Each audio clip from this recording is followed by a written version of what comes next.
Welcome to Israel Now News. I'm Yochanan El Rom. And I'm Rebecca Rand. In our top story, U.S. President Donald Trump announced that Morocco has agreed to normalize ties with the Jewish state. The American leader has now negotiated the establishment of diplomatic relations between Jerusalem and 4 Arab states that until recently did not recognize Israel. Prime Minister Benjamin Netanyahu praised Trump for his efforts to bring peace to the Middle East, and he thanked Morocco's King Mohammed VI for his historic decision. Netanyahu said the relationship of the peoples of both countries has been long characterized by sympathy, respect, fondness, and love, and that he was looking forward to a warm peace with Morocco. All parties agreed that official bilateral ties and diplomatic relations will be established as soon as possible. The agreement includes the opening of diplomatic offices and joint overflight rights, as well as direct commercial flights between the two nations. King Mohammed added that they also plan to develop innovative relationships in the economic and technological fields, which will require the opening of liaison offices in both countries. Morocco was not the only nation to recently announce the establishment of ties with Israel. Rebecca has more on that. Yes, Yochanan, President Trump has paved the way for peace with the Jewish state through a position of strength. And the Buddhist kingdom of Bhutan has announced that it will also establish formal ties with Jerusalem. Israel's Foreign Minister Gabi Ashkenazi thanked the Bhutanese government and praised their decision to establish full diplomatic relations with Israel. He invited the country's foreign minister to visit Jerusalem and said he hopes the King of Bhutan would visit the Jewish state in an official capacity next year. In other regional news, Israeli Prime Minister Benjamin Netanyahu announced that he will be traveling to Egypt to meet with President Abdel Fattah al-Sisi for the first official state visit in a decade. Egypt was the first Arab country to sign a peace agreement with the Jewish state in 1979. The Hashemite Kingdom of Jordan followed in 1994. The Abraham Accords, brokered by President Trump, have resulted in 4 other Arab states normalizing ties with Israel in just 4 months. The upcoming meeting in Cairo is meant to focus on improving economic ties and the strengthening of security and diplomatic relations between the neighboring countries. U.S. National Security Advisor Robert O'Brien was in Jerusalem recently for a series of high-level meetings with Israeli officials, including his counterpart, Mir Ben-Shabbat. O'Brien received a briefing where Israeli Prime Minister Benjamin Netanyahu stressed that Iran is a threat to the entire world. He said every country should unite to prevent the Islamic Republic from endangering world peace. Netanyahu warned that if left unchecked, Tehran will arm itself with nuclear-tipped intercontinental ballistic missiles that can target Europe and America, and it will become a global bully, which will endanger everyone. Israeli Prime Minister Benjamin Netanyahu announced that he would be the first recipient of the coronavirus vaccine in Israel, and he did so on live television. Netanyahu stressed the importance of the immunization program, and to drive home the point, he rolled up his sleeve and demonstrated that he believes the vaccine is safe. And in another push to encourage Israelis to receive the immunization, Israel's largest hospital is preparing for a mass inoculation program for its entire staff. The Associate Director General of Sheba Medical Center, Professor Arnon Efek, said the fact that the state of Israel is among the first to receive the vaccine is a great and important achievement. He added that it's very important that the public sees that medical teams are getting vaccinated. A Saudi oil tanker was targeted in an apparent terrorist attack. The fuel transport ship was anchored in Jeddah when its hull was struck by an explosive-laden boat. A spokesperson for the Saudi Ministry of Energy condemned what he called the latest in a series of terrorist attacks on the kingdom's petroleum distribution network. He said these acts of terrorism and vandalism directed against vital installations go beyond Saudi facilities to the security and stability of energy supplies to the world and the global economy. Iranian-backed Houthi rebels in neighboring Yemen have taken responsibility for numerous acts of terror on Saudi Arabia, including the recent launch of a cruise missile at an oil facility in Jeddah in late November. Lawmakers in Oslo, Norway, have voted to suspend aid to the Palestinian Authority over the continued use of textbooks which include anti-Semitic content and incitement to violence. The $3.4 million in cuts will affect aid to the Palestinian Authority as well as other Palestinian factions. In a blow to the pay-to-slay program, which provides monthly stipends to the families of Palestinian terrorists, Member of Parliament Himanshu Gulati said Norwegian taxpayers will not pay monthly salaries to terrorists. He also called for further aid cuts as long as the PA continues to financially support the families of Palestinian security prisoners. Israel has unveiled its ambitious plan to cut 80% of its carbon emissions by the year 2050. The program aims to slash greenhouse gases by aggressively moving its energy needs to renewable sources such as solar and hydrogen energy. During the recent 2020 Climate Ambitions Summit, Israeli Prime Minister Benjamin Netanyahu announced that Israel was totally committed to a successful transition from fossil fuels to renewable energy by 2050. The official plan, entitled A Thriving Economy in a Sustainable Environment, calls for drastic changes such as requiring 25% of all buses and vehicles and 10% of heavy trucks to be zero emissions within the next 10 years. Iran has informed the International Atomic Energy Agency that it plans to install several clusters of advanced centrifuges at the Natanz fortified nuclear facility. The equipment will allow the rogue Islamic Republic to increase its capability to enrich uranium for its dangerous nuclear weapons program. The E3 nations, France, Germany, and the United Kingdom, say they are deeply worried over Tehran's plans to further violate the nuclear accord. Israel Now News has previously reported that Iran is storing 12 times more enriched uranium than allowed by the Obama-brokered Joint Comprehensive Plan of Action Agreement. Israel and several Gulf states are becoming increasingly concerned that a new U.S. administration would rush back to the disastrous nuclear deal.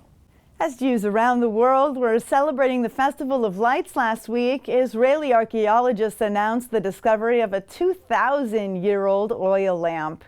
The ancient candle was found preserved completely intact at the excavations of the City of David's Pilgrimage Road.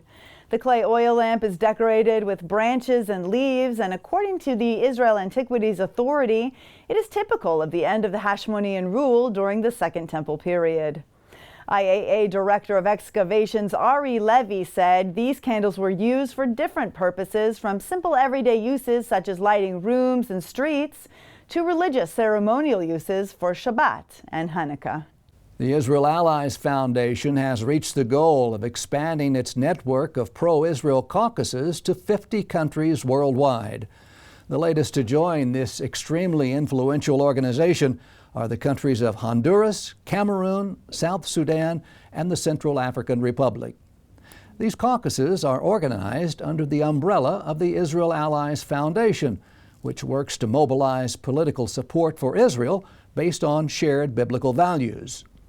Josh Reinstein, the president of the Israel Allies Foundation, celebrated the achievement, saying, "Our effort to reach out to Christian supporters of Israel has now spread to 6 continents, 50 countries, and 1,200 parliamentarians around the world whose support for Israel is unwavering." He added that this group of pro-Israel parliamentarians is the greatest tool that Israel has in its diplomatic arsenal. Israeli Christians are preparing for the holiday of Christmas, and the Yuletide cheer is visible in several places throughout the country. The Jewish state is the only place in the Middle East that Christianity is growing and thriving. The city of Jerusalem traditionally hands out free Christmas trees to its Christian residents. The municipality of Nazareth erected what it claims to be the largest Christmas tree in the Middle East, and the cities of Haifa and Jaffa have heavily invested in decorating their towns for the upcoming holiday.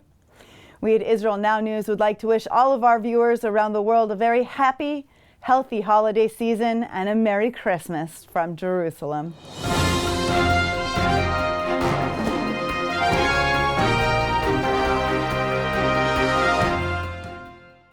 We are living in mysterious yet miraculous times.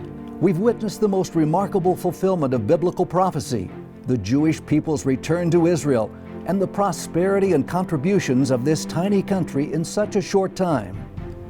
Yet we've also seen an unexpected rise in anti-Semitism, which takes the form of anti-Zionism, and alliances between groups that are fighting against the most fundamental biblical values.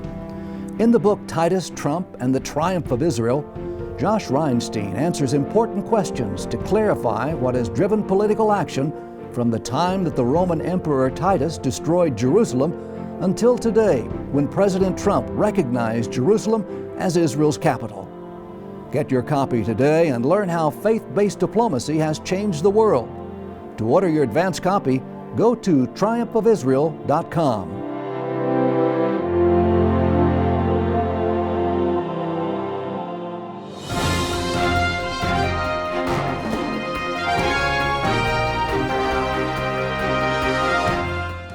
That concludes the news portion of our show. Stay tuned for Ask the Source with Josh Reinstein.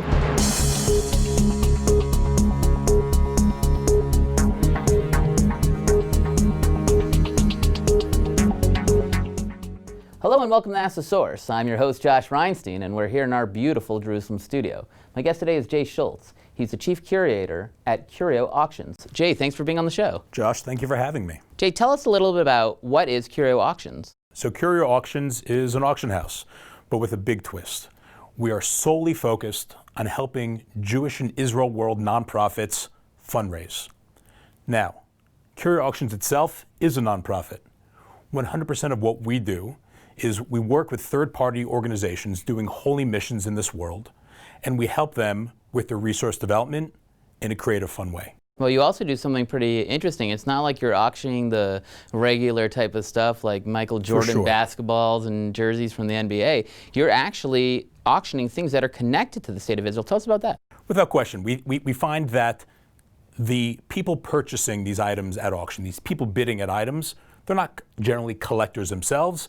They're passionate about supporting the holy mission of these various nonprofit organizations. So we source objects of historical, sentimental impact to make them excited about not just giving to the organization they already care about, but giving a lot more. Well, how does this actually work? You know, most people, they want to make a donation, they make a donation. They want to buy something, they buy something. How do you combine the two to make it effective? So traditionally, charity auctions work. They're usually part of gala events, and it's something that has always been around, and they work to a certain point. We found that by having the objects connect to the mission of the organization and sourcing objects that really speak to the donors themselves, we have them online, usually for 24 to 48 hours of live auctioning, and people bid. And the more they give, the more they help the organization achieve their mission. Well, you have one coming up now for Christmas with the Israel Allies Foundation. What are some of the cool things that you're auctioning off? And so Israel Allies, of course, has a phenomenal mission taking care of Israel universally, and it really has global impact. And so we've sourced objects that really speak to that strategic mission of theirs. Now, some of the objects that we have, for instance, Salvador Dali, one of the most famous artists in the world today, certainly on people's minds. He was very inspired by the Bible, very inspired by the creation of Israel. We have an entire portfolio from 1971 of Salvador Dali's take on King Solomon's Song of Songs. This is something that is obviously a big item on it, but how many different items are there? What are some of the things that are people are able to access fairly easily? So we keep the auctions focused. We're not looking to sell 200 items. We really want to be very focused and targeted. And so usually the auctions are between 10 and 20 items a piece. And of course, as you said, we want a range of items. We want all donors to feel that they can contribute to the mission of this organization. And so, for instance, in this upcoming Israel Allies auction, we have a phenomenal object like the one I have with me today. We have a silver spoon created in 1948, honoring the birth of Israel. The same way that someone would honor the birth of a baby boy by putting a silver spoon in their mouth. Here, this object, 1948, the birth of Israel. How incredibly cool. And this was made in the U.S. by American Zionists that were passionate about the Bible and Israel. It's interesting, you know, when you look at the catalog of things that you're auctioning, it's not just biblical and art and historical. You also have a speech by the Prime Minister of Israel. Can you tell us about that? Sure. So Prime Minister Benjamin Netanyahu, in his first address to U.S. Congress in 1996, very famous speech, we have an original copy of the speech, hand-signed in English and Hebrew by Bibi, Benjamin Netanyahu himself. This was a landmark speech that really set the course of the last 20 years of the America-Israel new relationship. And what has been the response to these auctions? You've done several now, you've Sure. seen the results. How has the response been? Overwhelming. A philanthropist, a donor, who either gives a little or a lot to a Jewish or Israel World nonprofit has a big heart for Israel and the Jewish people. Themselves has been inspired by the Bible, inspired by the creation of Israel in modern times, and that's why they're giving money to the mission of these organizations. For them to have the ability to have an heirloom to pass to their children and grandchildren that speaks to these stories of the rebirth of Israel and the Jewish people in the modern world, phenomenal. It's exciting. Well, what's the most exciting, in your opinion, item that you've auctioned off so far until today? Boy, oh boy. So the most exciting item, I would say, for me is the first printing on the day that David Ben-Gurion, Israel's first prime minister, announced the creation of the state by reading the Israeli Declaration of Independence. So this is a first printing, printed not for public dissemination, for internal government use on that day. The object looks simple. Most people would ignore it if they just saw it in a flea market, but boy, oh boy, to me it speaks volumes. You know, you're the chief curator, and your task is to go all over the world finding these things, specifically in Israel. How do you locate these incredible items? Sure. So I came to this idea of creating Curio for many different reasons. One, I'm very passionate about the world of Jewish and Israel philanthropy. I myself run a bunch of nonprofit organizations. And also, personally, I'm a collector. It's in my DNA, it's in my soul since I was 2 years old, picking up sticks and rocks. And so when I myself chose to leave America and come to Israel on a one-way trip 15 years ago, I very much invested my time and energy on a personal hobby level in collecting. And through that, making friends with dealers, collectors, junk guys, flea markets all over Israel, I cultivated these phenomenal relationships that I decided it's a right time to leverage them for mutual benefit for other nonprofits globally that are all focused on Israel. And it's working. Some of the other clients that you've had in the past, people who have come and wanted to work with you, what has their been response to seeing how their donors get involved with the history of Israel, the biblical history? How have you seen that? So when you run a nonprofit, it's unfortunately too much about fundraising. As a head of a nonprofit, you have to worry about the carrying costs, moving the needle onwards and upwards. And so bottom line, you need donations. And especially during the time of Corona, and that's why it was a great time to launch. How do you get donors to give? How do you get them to give again this year? How do you get them to give a little more than last time? But even more importantly, how do you get new donors coming from around the world that have never heard of your organization before? So the idea of Curio is far more than a gimmick. It's a real practical tool combining traditional charity auctions with the tools of modern social media. Jay, there are literally tens of millions of viewers watching this show. What message do you have for our viewing audience? So this holiday season, we have an auction coming up for the Israel Allies Foundation. This auction is fundraising for their good work, not just in Israel, but globally. I really wish all of you, whether you're interested in owning an heirloom, whether you're interested in owning a piece of artwork or artifact connected to Israel and the Jewish people, take a look, come online. I think we have the website down here below. Get excited, get inspired, not just by the new reality of Israel and the Jewish people, but about the stuff that speaks volumes about this magical and important time in history. Thank you, Jay, for being on the show. And thank you for tuning in to Ask the Source. I'm your host, Josh Reinstein. Now back to the studio.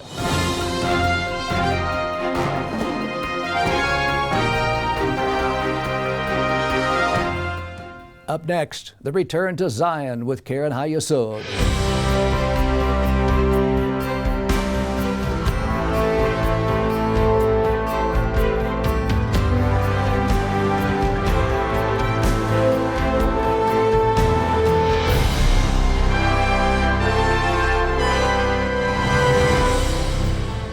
Shalom and welcome to the Return to Zion with Keren HaYesod.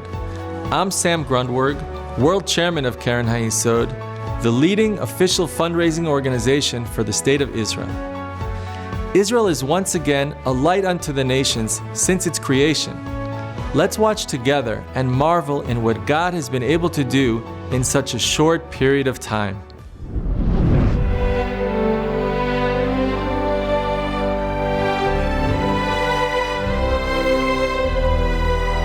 In just a few short years from now, for the first time since the destruction of the Second Temple, more Jews will once again be living in Israel than in the rest of the world combined. This incredible milestone is a testament to the truth of God's prophecy, the determination of the Jewish people, and the hard work of Keren HaYesod, which for the past 90 years has dedicated itself to returning the Jewish people home. After the Roman army ransacked Jerusalem in 70 AD, the Jewish nation was scattered throughout the four corners of the earth. But each generation kept faith and dreamed of returning to their ancient home. If I forget you, O Jerusalem, may my right hand forget her skill. May my tongue cling to the roof of my mouth if I do not remember you. Over the centuries, a tiny remnant of Jews constantly remained. By 1800, just 24,000 lived in their homeland, while untold millions built Jewish lives across the globe. Throughout the following 2 centuries, the ingathering of the Jewish people gradually became reality. In the land of Abraham and of King David's ancient kingdom, the Jewish people finally fulfilled Jeremiah's prophecy. There is hope for your future. Your children will return to their borders. The first wave of Jews arrived in the late 19th century, mainly from Russia and Yemen, pioneering some of modern Israel's most familiar cities. Soon before the First World War, they were joined by Jews fleeing the pogroms of Tsarist Russia. They founded the very first kibbutz and revived the ancient biblical language as modern Hebrew.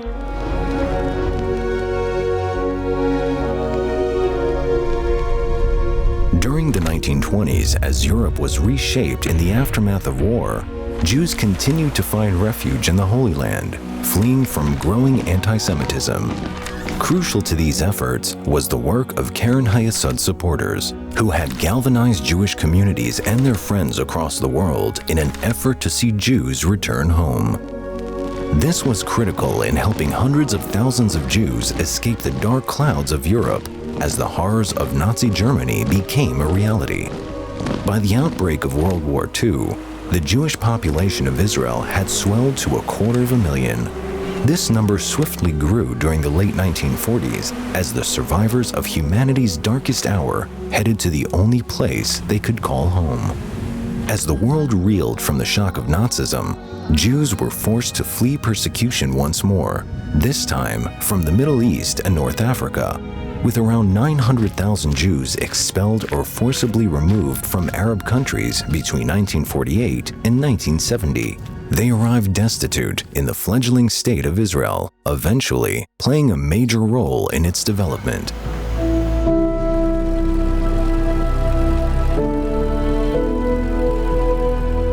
Israel has continued determinedly to rescue Jews from danger.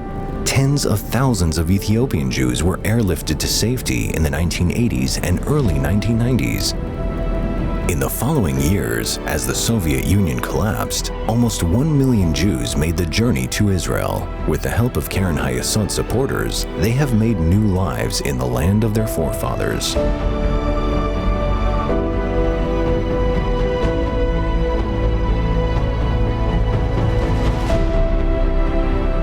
2 millennia after the Roman destruction, we believe more Jews will soon once again be living in Israel than outside of Israel. They will be living in a thriving, independent Jewish state. Finally, as Zechariah predicted, old men and women will sit in the streets of Jerusalem, filled with boys and girls playing.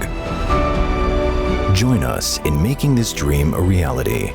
Bible-believing Christians around the world have a role to play in the fulfillment of this biblical prophecy. Thus says the Lord God, Behold, I will lift up my hand to the nations and set up my standard to the peoples, and they will bring your sons in their arms, and your daughters will be carried on their shoulders. Let's bless Israel together. Now's the time for you to get involved. Assist Karen Hayesod to raise the necessary funds in order to bring Jews yearning for their homeland back to Israel. Your donation can help fulfill the biblical prophecy today. To donate and get information, visit our website at www.khisrael.org.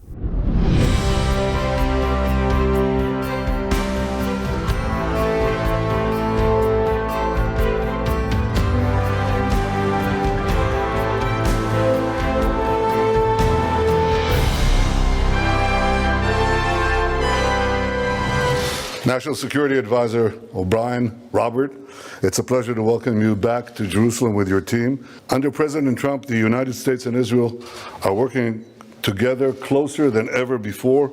We cooperate together to foil common threats. We cooperate together to bring about peace. And so once again, I say thank you, President Trump. In addition, the Trump administration proposed the first truly realistic plan for an Arab-Israeli, or rather a Palestinian-Israeli peace.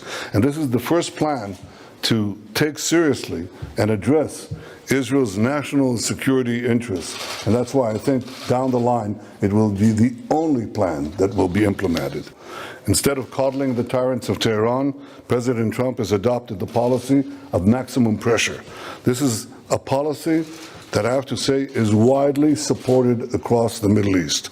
Both Israelis and Arabs praised President Trump when he pulled out of the failed Iran nuclear agreement, when he reimposed and beefed up tough sanctions on Iran, when he took out the Iranian arch-terrorist Qasem Soleimani. So I would say when Israelis and Arabs agree on so many things, it makes sense for the world to pay attention. After all, we live in this region. We know something about it. But if unchecked, Iran tomorrow will arm itself with nuclear-tipped ICBMs that can target Europe and America, and it will become a global bully, which will endanger everyone. All this must be prevented, and all this can be prevented. And on this, all America's friends in the region agree, and I know, Robert, that you agree as well. So once again, I say, welcome, friend.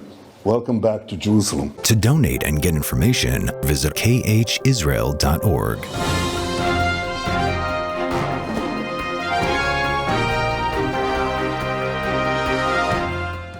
That's all for this edition of Israel Now News. I'm Yochanan El-Rom. And I'm Rebecca Rand, reporting from our studio in Jerusalem.